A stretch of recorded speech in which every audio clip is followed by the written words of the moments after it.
Puji Tuhan, saudara-saudara yang kekasih dalam Tuhan Yesus Kristus.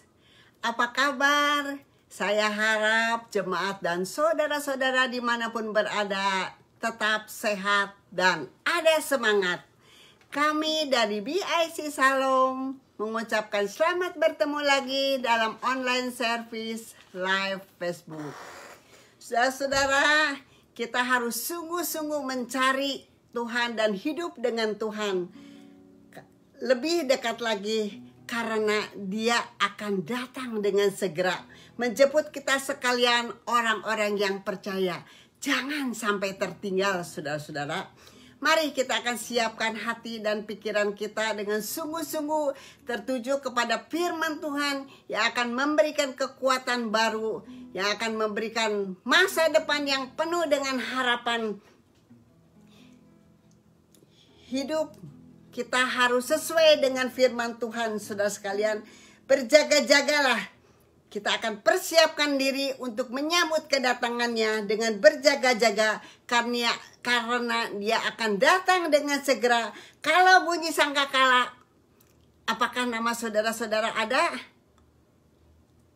Karena akan ada pertemuan yang manis di udara. Ada amin, saudara?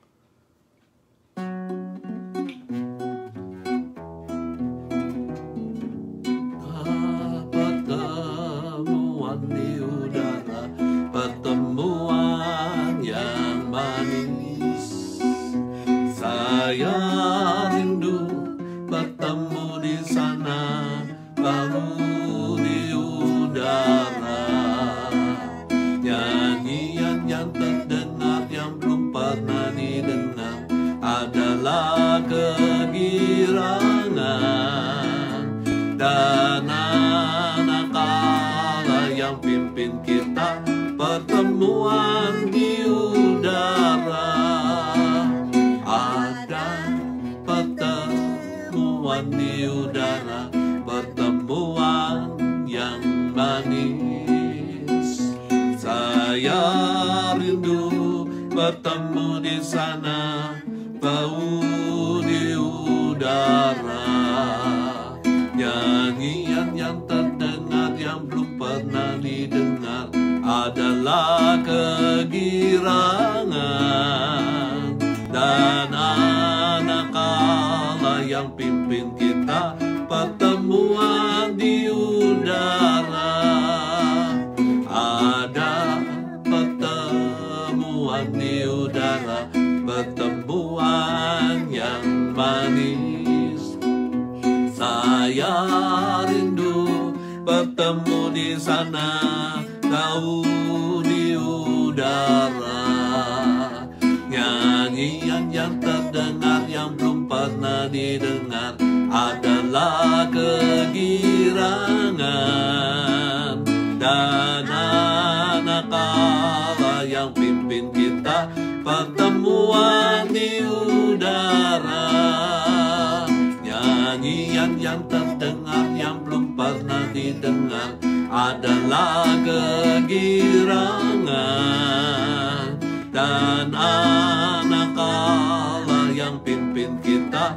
Pertemuan di udara, pertemuan di udara. Kalau zaman ini lalu pada hari kiamat, kalau sangkakala Allah bunyilah, kalau para tebusannya berkeliling tahtanya, kalau namaku dipanggil ku ada. Kalau bunyi-bunyi sangkakala,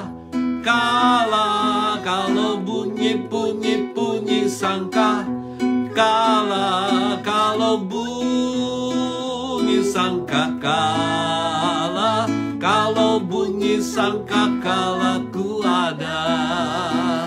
Kalau zaman ini lalu pada hari kiamat, kalau sangkakala Allah bunyilah, kalau para tebusannya berkeliling tahtanya, kalau namaku dipanggil ku ada. Kalau bunyi sangka kala, kalau bunyi sangka kala, kalau bunyi sangka kala, kalau bunyi sangka kala ku ada. Kalau zaman ini lalu pada hari kiamat, kalau sangkakala Allah bunyilah. Kalau para tebusannya berkeliling tahtanya, kalau namaku dipanggil ku ada. Kalau bunyi sangka kala, kalau bunyi sangka kala, kalau bunyi sangka kala, kalau bunyi sangka kala ku ada. Kalau bunyi sangka kala, kalau bunyi sangka kala, kalau bunyi sangka kala, kalau bunyi sangkakala ku ada. Kalau bunyi sangkakala,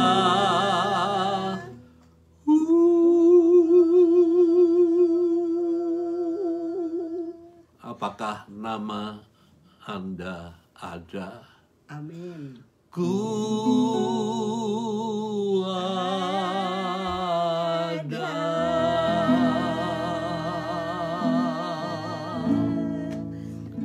kami muliakan namamu Bapa. Purnamaya sanaya ramaturya. Haleluya. Haleluya. Oh haleluya.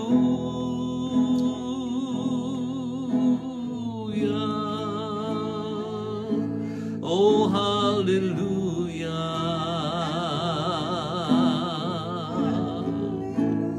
Kami muliakan namamu Tuhan, kami besarkan namamu, kami muliakan namamu. Oh haleluya, haleluya, haleluya.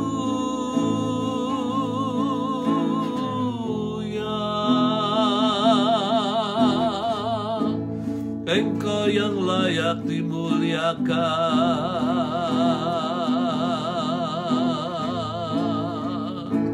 Kami muliakan namamu. Terima kasih Tuhan. Terima kasih Tuhan. Haleluya.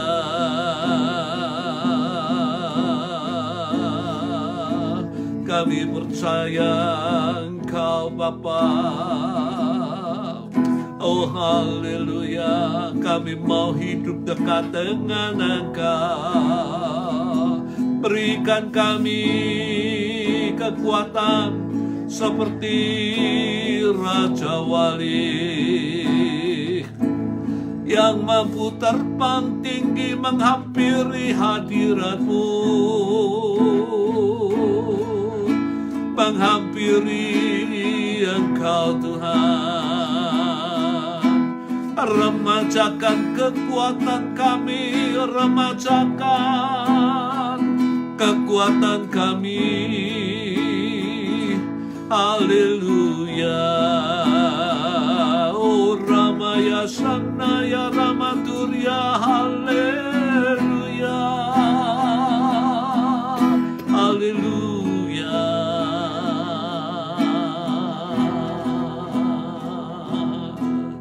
Haleluya. Kami muliakan namamu Bapa. Kami muliakan dan kami besarkan Engkau pada pagi hari ini. Terima kasih. Terima kasih untuk berkat-berkat-Mu Bapa, untuk berkat kesehatan, untuk berkat kebaikan-Mu Bapa. Kami mengucapkan syukur untuk berkat keselamatan yang kami boleh terima.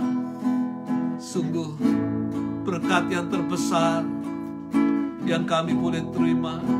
Terima kasih Bapa. Engkau yang memberikan kami masa depan yang baik. Engkau yang memberikan kami Tuhan masa depan di mana kami tidak lagi takut menghadapi hari esok. Terima kasih untuk berkat keselamatan yang Tuhan berikan kepada kami. Terima kasih Bapa. Haleluya. Haleluya.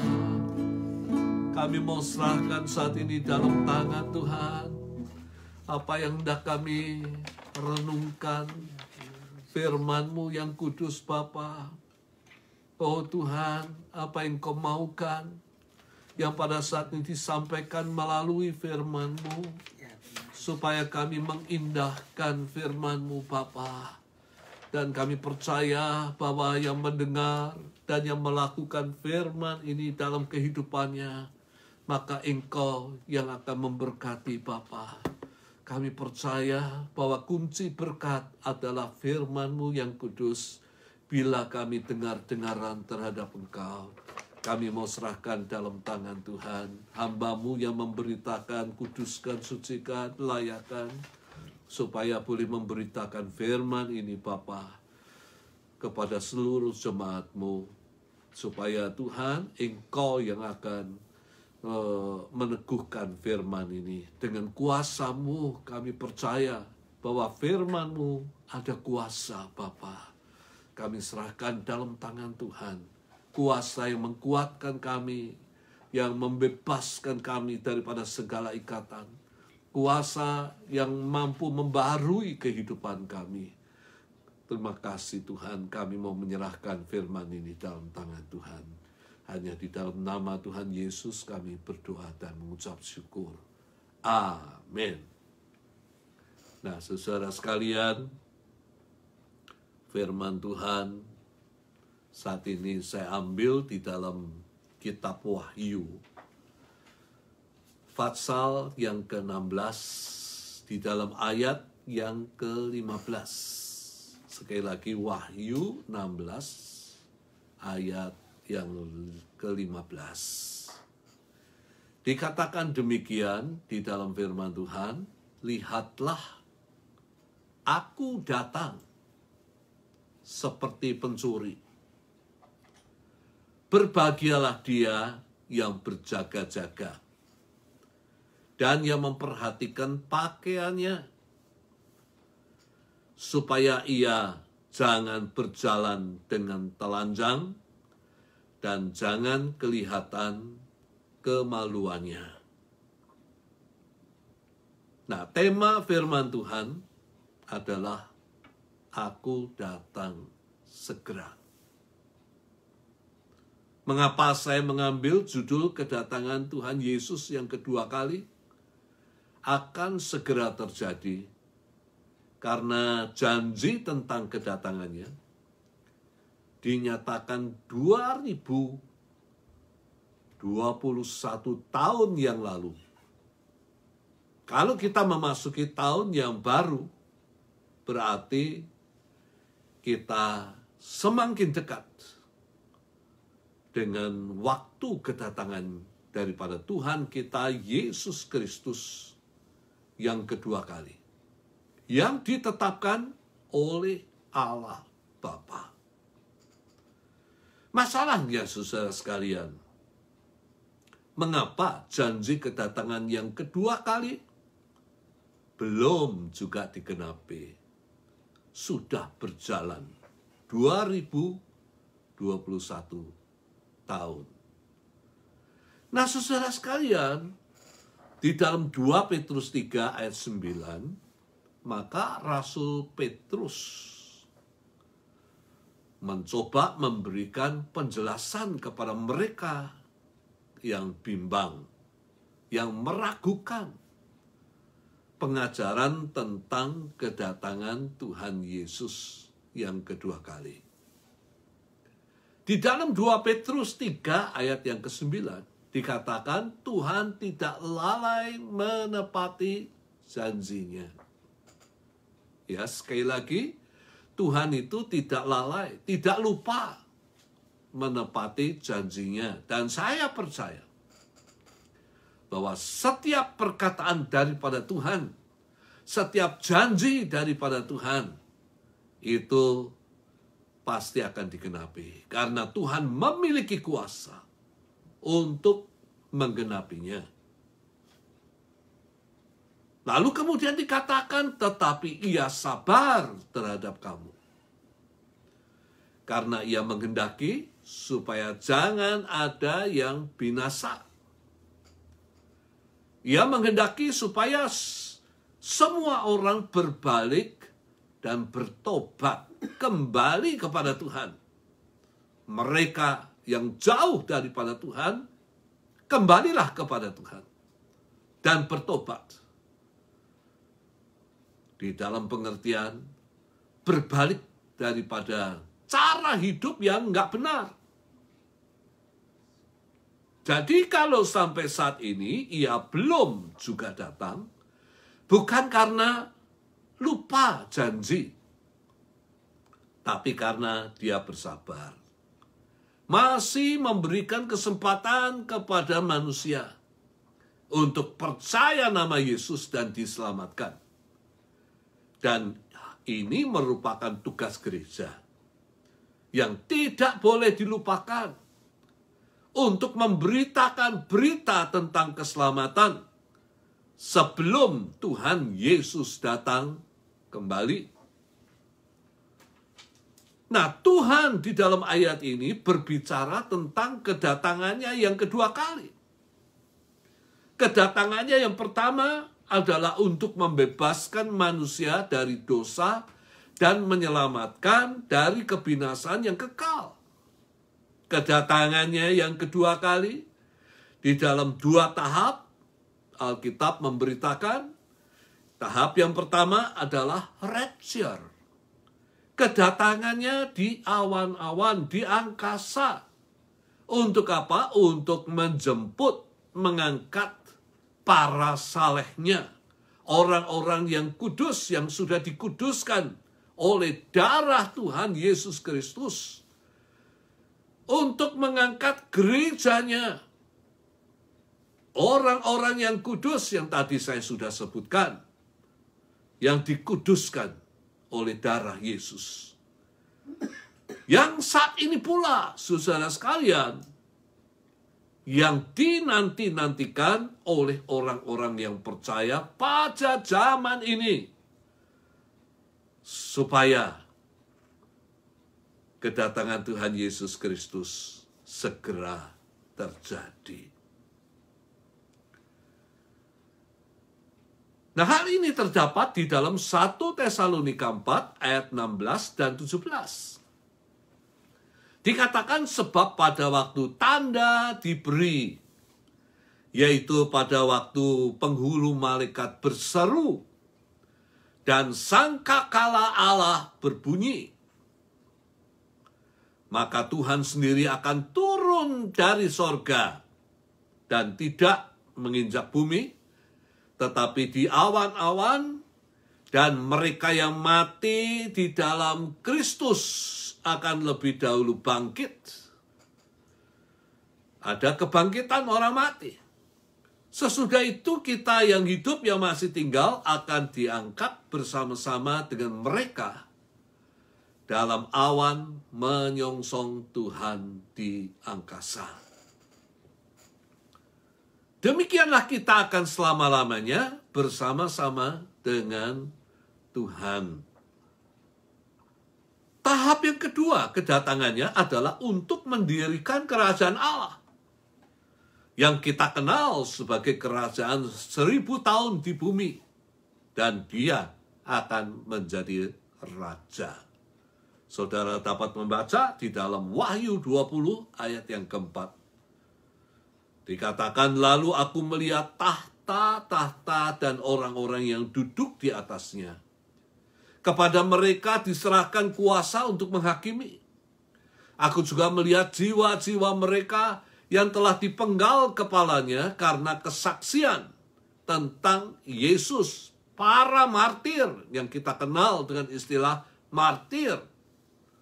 Dan karena firman Allah yang tidak menyembah binatang, karena firman Allah yang tidak menyembah binatang itu dan patungnya, dan yang tidak juga menerima tandanya pada dahi dan tangan mereka, mereka hidup kembali dan memerintah sebagai raja bersama-sama dengan Kristus untuk masa 1000 tahun. Jadi tahap yang kedua adalah untuk mendirikan kerajaan Allah, di mana Kristus yang akan menjadi raja.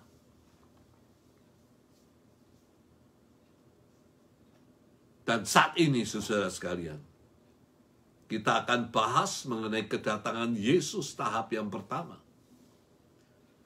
Yaitu mengangkat para salehnya atau gerejanya, yang dikenal dengan istilah rapture. Kedatangannya untuk mengangkat para salehnya, tidak menginjakkan kaki di bumi. Ia datang di awan-awan, di angkasa, dan yang mati dalam Kristus akan dibangkitkan, dan yang masih hidup akan diangkat menyongsong Tuhan di angkasa. Ia datang untuk menyelamatkan gerejanya dari kesusahan besar yang belum pernah terjadi. Alkitab mengatakan yang sebelumnya belum pernah terjadi, dan yang melanda dunia, dan juga dari pembinasa keji yang dikenal dengan nama Antikris, yang membuat orang-orang yang percaya susah untuk survive. Mari kita melihat dan merenungkan ayat ini lebih lanjut, saudara sekalian. Di dalam Wahyu pasal yang ke-16 ayat yang ke-15. Yaitu yang pertama. Lihatlah, aku datang seperti pencuri. Aku datang seperti pencuri. Jadi kedatangan daripada Tuhan Yesus Kristus adalah seperti pencuri. Dan saya pernah mengalami ketika bertugas di Indiana, saya menaruh 2 sepeda milik saya dan istri di depan pintu depan rumah. Saya berpikir bahwa di daerah di mana kami tinggal adalah aman. Tidak pernah ada kasus pencurian. Ternyata keesokan harinya sangat disesali. Karena kedua sepeda itu sudah lenyap. Dicuri orang. Saya berpikir, kalau kita tahu sebelumnya, pasti kita akan masukkan sepeda itu di dalam rumah. Karena kita tidak tahu, kita anggap daerah itu aman, kita letakkan di depan pintu. Dan ternyata, saudara sekalian, kedua sepeda itu lenyap. Kalau saya kaitkan, demikian juga kalau kedatangan Tuhan Yesus Kristus dikatakan bahwa dia datang seperti pencuri, maka itu mempunyai pengertian tidak diketahui kapan. Pencuri itu tidak diketahui kapan datangnya. Tidak pernah memberitakan kepada kita bahwa dia akan datang pada jam 12 malam, pada jam 2 malam, jam 3 malam. Tidak pernah diberitakan hal itu. Pencuri itu datang di luar pengetahuan kita. Demikian juga dengan Tuhan kita Yesus Kristus. Kedatangannya di luar pengetahuan manusia. Tidak ada seorang pun yang tahu, saudara sekalian. Alkitab mengatakan bahwa yang tahu waktu kedatangannya adalah Bapa yang di surga. Hal yang kedua, saudara sekalian, dikatakan berbahagialah mereka yang berjaga-jaga. Apakah kita sudah berjaga-jaga? Apakah kita sudah bersiap sedia untuk kita menyambut hari Tuhan yang besar ini, saudara sekalian? Inilah hal yang penting yang perlu kita lakukan. Kita harus mempersiapkan diri kita untuk kita boleh menyambut hari Tuhan ini. Yang pertama, saudara sekalian, pelihara imanmu. Tetap percaya Yesus sebagai Tuhan dan Juru Selamatmu. Jangan sekali-sekali melepaskan iman oleh karena kekuasaan, oleh karena jodoh, oleh karena harta, maupun di dalam menghadapi kesulitan. Jangan kita tawar hati. Ingatlah bahwa hanya nama Yesus yang ditetapkan oleh Allah. Tidak ada nama lain yang dapat menyelamatkan kita dari penghukuman Allah. Nama ini nama yang sangat berharga. Karena masa depan kita setelah kehidupan kita berakhir terletak di dalam nama ini yang percaya akan diselamatkan. Di dalam Matius 13 ayat 44 sampai 46 dikatakan, hal kerajaan sorga itu seumpama harta yang terpendam di ladang, yang ditemukan orang, lalu dipendamnya lagi. Oleh sebab sukacitanya, pergilah ia menjual seluruh miliknya, lalu membeli ladang itu. Tujuannya apa?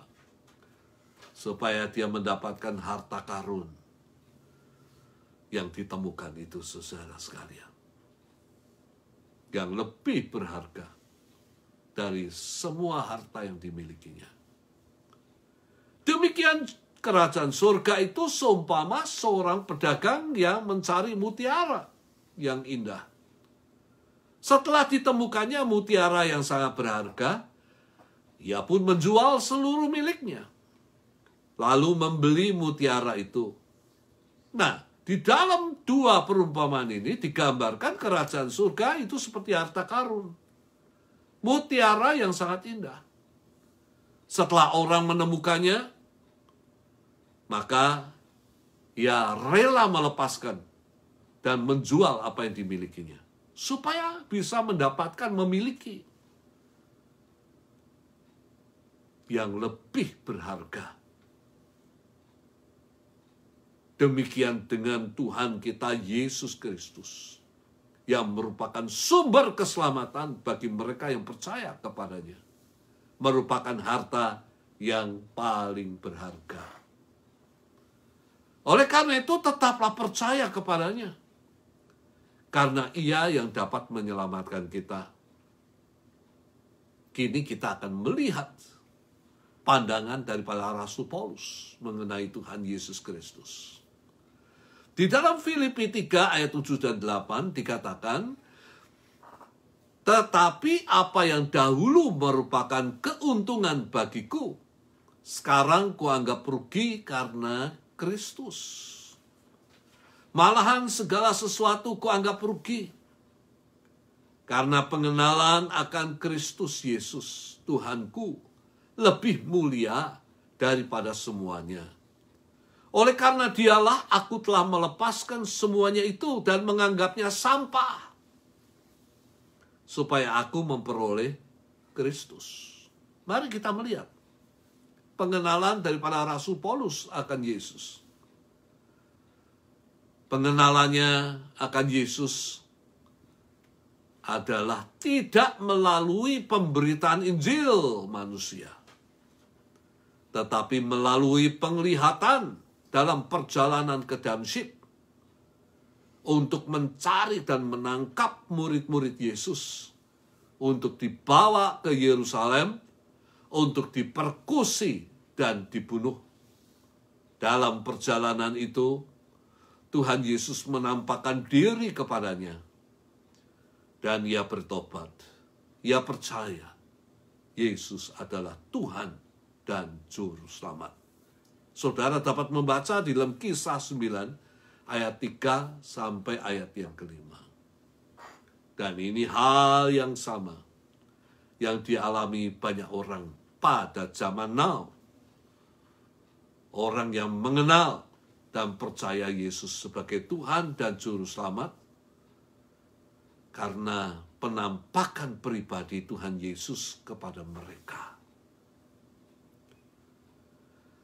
Kembali kepada Rasul Paulus, setelah mengenal Yesus dan percaya kepadanya, maka Rasul ini menyadari bahwa segala kehormatan, segala pujian, reputasi, kepopuleran sebagai keturunan Abraham, sebagai orang Farisi yang taat melakukan hukum Allah, sebagai orang yang mempersekusi, membunuh orang-orang Kristen, yang menganggap bahwa ia sudah berbuat jasa kepada Allah, ternyata tidak bisa dibandingkan dengan pengenalan akan nama Yesus yang memberinya keselamatan. Yesus demikian berharga. Dialah harta dan mutiara yang sangat berharga, melebihi segala-galanya di dalam kehidupan Rasul Paulus. Ia percaya bahwa Yesus yang dapat memberikan masa depan yang pasti setelah kehidupannya berakhir di dunia. Ia rela melepaskan segala sesuatu yang dianggapnya dahulu memberikan keuntungan untuk memperoleh Kristus, untuk mengenali Kristus, dan percaya kepada Tuhan Yesus Kristus. Yang kedua, saudara sekalian, adalah mengenai pakaian. Kalau yang pertama mengenai iman, yang kedua adalah mengenai pakaian. Perhatikan pakaianmu. Jangan berjalan telanjang, mendatangkan rasa malu bagi engkau. Kenakan pakaianmu yang menutupi ketelanjanganmu. Ini menyatakan mengenai kehidupan kita, orang-orang yang percaya. Pakaian itu berbicara tentang kehidupan kita. Di dalam Wahyu 3 ayat 3-5 dikatakan, karena itu ingatlah bagaimana engkau telah menerima dan mendengarnya. Turutilah itu dan bertobatlah. Ya, tentu telah menerima firman Tuhan, engkau sudah mendengar firman Tuhan, turutilah itu. Hiduplah di dalam firman Tuhan dan bertobatlah. Kalau engkau tidak hidup di dalam kebenaran firman Allah. Karena jikalau engkau tidak berjaga-jaga, engkau tidak waspada, engkau tidak mau mempersiapkan diri, aku akan datang seperti pencuri. Dan engkau tidak tahu pada waktu manakah aku tiba-tiba datang kepadamu. Ya, Tuhan sekali lagi menyatakan bahwa sewaktu-waktu dia bisa datang. Kedatangannya adalah seperti pencuri yang manusia tidak tahu kapan itu akan terjadi. Saudara sekalian, dia akan datang. Dan saya mengambil kesimpulan, saudara sekalian, dari kata-kata ini, dia bisa datang sewaktu-waktu, pada waktu yang kita tidak duga, untuk mengambil jiwa kita. Tetapi juga, saudara sekalian, dia bisa datang untuk mengangkat orang-orang yang percaya secara massal gerejanya, supaya kita bisa bertemu dengan Tuhan dan kita bisa berdiam bersama-sama dengan Dia. Sebab itu dikatakan berjaga-jagalah dalam kehidupan ini. Ya, kita harus menuruti firman Allah. Dan kalau kita tidak berjalan benar, bertobatlah. Itu yang dikatakan berjaga-jaga. Lalu saya lanjutkan pembicaraan ini, ayat ini, pembacaan ini. Tetapi di Sardis, di gereja Sardis, ada beberapa orang yang tidak mencemarkan pakaiannya. Mereka akan berjalan dengan aku dalam pakaian putih. Mereka berjalan dengan aku dalam pakaian putih. Karena mereka layak untuk itu. Barang siapa menang, ia akan dikenakan pakaian putih yang demikian. Aku tidak akan menghapus namanya dari kitab kehidupan. Melainkan aku akan mengaku namanya di hadapan Bapakku dan di hadapan para malaikatnya. Di dalam bagian ini Tuhan mengingatkan gereja di Sardis bahwa mereka harus bertobat jika mereka tidak hidup sesuai dengan kehendak Allah. Nah, kalau kita berbicara jemaat di Sardis, mereka kelihatannya hidup seperti yang dikatakan Alkitab, rajin ke gereja, rajin melayani Tuhan. Namun secara rohani, mereka itu mati. Hidup tapi mati, saudara sekalian. Itu keadaan jemaat di Sardis. Karena mereka hidup di dalam dosa. Mereka hidup tidak sesuai dengan kehendak Allah. Dengan firman-Nya yang kudus. Namun, saudara sekalian, Tuhan memberikan pujian kepada mereka, tidak semuanya, kepada mereka yang hanya segelintir, tidak banyak. Kata few dapat diterjemahkan, tidak banyak orang-orang Kristen di Sardis yang mendapat pujian daripada Tuhan. Karena apa? Karena mereka mengenakan pakaian putih yang tidak tercemar dengan perbuatan-perbuatan yang tidak sesuai dengan kehendak Tuhan. Mereka yang berpakaian kekudusan. Mereka yang hidupnya sesuai dengan kehendak daripada Allah. Dan ada dua hal yang akan diterima oleh mereka yang mengenakan pakaian kekudusan. Yang pertama, namanya tidak akan dihapus dari kitab kehidupan. Yang memuat nama-nama orang-orang yang percaya Yesus. Yang percaya Yesus. Nama mereka akan ditulis di dalam kitab kehidupan. Dan yang melakukan kehendak Bapa. Bukan hanya beriman, tetapi melakukan kehendak daripada Bapa. Merekalah yang berhak untuk mendapatkan hidup yang kekal. Hanya orang-orang yang namanya tertulis di dalam kitab kehidupan. Di dalam Wahyu 20 ayat 15 dikatakan, dan setiap orang yang tidak ditemukan namanya tertulis di dalam kitab kehidupan itu akan dilemparkan ke dalam lautan api, atau yang kita kenal dengan istilah neraka. Hal yang kedua, yang akan diterima oleh mereka yang mengenakan pakaian hidup putih, mereka yang hidupnya di dalam kekudusan sesuai dengan firman Allah.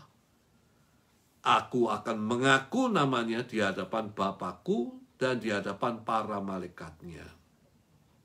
Tuhan akan mengaku mengenal, karena kita percaya dan kita juga melakukan kehendak daripada Bapa. Jelas Tuhan Yesus menyatakan hal ini. Di dalam kitab Injil Matius 7 ayat 21 dan sampai 23, dikatakan, bukan setiap orang yang berseru kepadaku, Tuhan, Tuhan, akan masuk dalam kerajaan surga. Yang mengenal kepada Tuhan dan berseru, Tuhan, Tuhan, akan masuk di dalam kerajaan surga. Melainkan dia yang melakukan kehendak Bapa di surga. Jadi di sini bukan hanya orang yang berseru kepadaku, orang yang mengenal, yang percaya kepada Tuhan, tetapi juga harus melakukan apa yang menjadi kehendak Bapa yang ada di dalam surga. Pada hari terakhir, banyak orang yang akan berseru kepadaku, Tuhan, Tuhan, bukankah kami bernubuat demi namamu, dan mengusir setan demi namamu, dan mengadakan banyak mujizat demi namamu juga? Pada waktu itulah aku akan berterus terang kepada mereka dan berkata, aku tidak pernah mengenal kamu. Nyahlah daripadaku, kamu sekalian pembuat kejahatan. Orang yang tidak melakukan kehendak Bapa tertolak masuk di dalam kerajaan surga. Iman, tapi juga perbuatan, saudara sekalian, yang sesuai dengan kehendak daripada Allah, adalah merupakan persiapan kita untuk menyambut hari kedatangan Tuhan Yesus Kristus yang kedua kalinya. Pelihara imanmu. Jangan sampai iman kita gugur di tengah perjalanan hidup kita. Jaga pakaian kehidupanmu supaya tetap putih, tetap bersih, tidak tercemar dengan dosa. Kalau engkau hidup dalam dosa, cepat bertobatlah, supaya Tuhan mengampuni segala dosamu, supaya Tuhan menyucikan kehidupanmu kembali dengan darah yang tercurah di Kalvari. Hanya darah Yesus yang dapat menyucikan dan menguduskan hidup kita. Ingat, Ia datang segera. Indikator kedatangannya menyatakan bahwa Dia pasti datang segera. Amin. Mari kita sama-sama berdoa, saudara sekalian.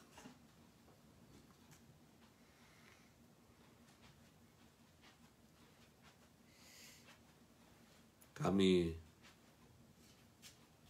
serahkan diri kami di dalam tangan-Mu.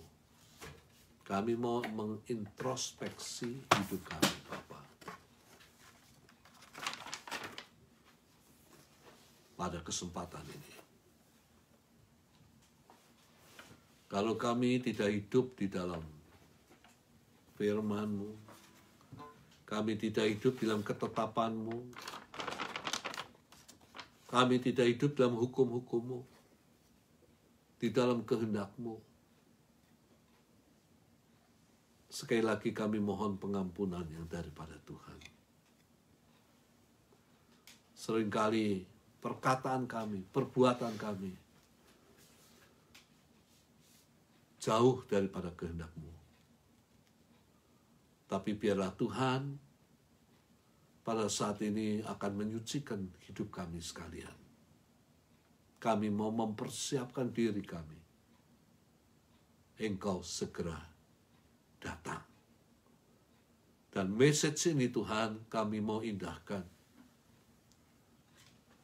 Kami percaya bahwa Engkau segera datang. Setiap saat dapat terjadi. Dan saat ini juga kami berdoa Tuhan supaya anak-anak-Mu sekalian mempersiapkan diri untuk hari Tuhan ini. Supaya kami tidak kecolongan ketika Engkau datang. Tapi kami boleh terangkat bersama-sama dengan yang lain-lain.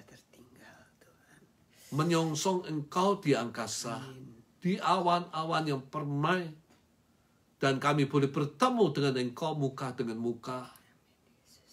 Dan kami juga boleh berkumpul dengan mereka, kekasih-kekasih kami. Yang sudah mendahului kami. Kami mau serahkan di dalam tangan-Mu Bapa. Sekali lagi tolonglah. Supaya semuanya Tuhan boleh memelihara iman mereka. Tidak didistract oleh uang yang pada saat ini Tuhan seringkali menjadi fokus daripada manusia. Mencari uang. Dan bagi mereka, waktu itu adalah uang. Tapi kami boleh tetap mengingat Engkau. Karena Engkaulah sumber keselamatan kami. Baik setelah kehidupan kami berakhir di dunia. Juga ketika kami berada di dalam dunia dan kami menghadapi segala kesulitan. Engkaulah sumber keselamatan kami. Yang mampu menolong dan menyelamatkan kami. Dan tolong juga kehidupan kami, Bapa. Kami tahu bahwa Engkau menghendaki supaya kami hidup di dalam kekudusan. Dan kami tahu kalau Engkau tidak menolong kami, mustahil kami bisa hidup benar di pemandangan mata-Mu. Tolonglah kami. Ya Bapa, kasihanilah kami. Mampukan kami. Untuk kami boleh hidup menyenangkan hati daripada Tuhan. Hidup di dalam kehendak-Mu. Dan kami serahkan seluruh jemaat ini dalam tangan-Mu Bapa. Biarlah Engkau memberkati seluruh jemaat yang mengikuti ibadah online ini Bapa. Kalau mereka mendengar, kalau mereka boleh menyimpan firman-Mu di dalam kehidupan mereka. Dan melakukan di dalam kehidupan setiap hari. Kami percaya itulah kunci berkat. Engkau akan memberkati anak-anak-Mu dengan kesehatan, melindungi daripada segala wabah. Engkau akan memberkati pekerjaan anak-anak-Mu sekalian dan usaha daripada anak-anak-Mu. Kami serahkan dalam tangan Tuhan, bahkan Engkau akan memulihkan kehidupan anak-anak-Mu. Yang mungkin saat ini terpuruk oleh karena kesulitan-kesulitan yang dialami, tapi kami percaya bahwa Engkau memiliki kuasa untuk memulihkan, untuk memberkati, Amin. untuk menjadikan anak-anak-Mu sekali lagi seperti semula, Bapa, sebagai orang-orang yang diberkati oleh Tuhan. Kami serahkan di dalam tangan-Mu. Terima kasih Bapa. Dan kami menyerahkan pada akhirnya sebelum kami menutup ibadah ini. Supaya Engkau tolong kami, supaya dimanapun kami berada, melalui hidup kami, melalui perkataan kami, nama Tuhan dimuliakan dan dibesarkan. Dan akhirnya saudara sekalian, angkat kedua tangan saudara, terimalah berkat Tuhan yang akan mengiringi hidupmu pada minggu ini. Kasih daripada Allah Bapa, kasih karunia Tuhan Yesus, di dalam persekutuan dan penghiburan Roh Kudus akan menyertai engkau mulai saat ini sampai Maranatha, Tuhan Yesus Kristus datang untuk kedua kalinya. Semua yang diberkati mengatakan amin. Akhirnya saya dan istri mengucapkan sampai berjumpa lagi. Tuhan memberkati.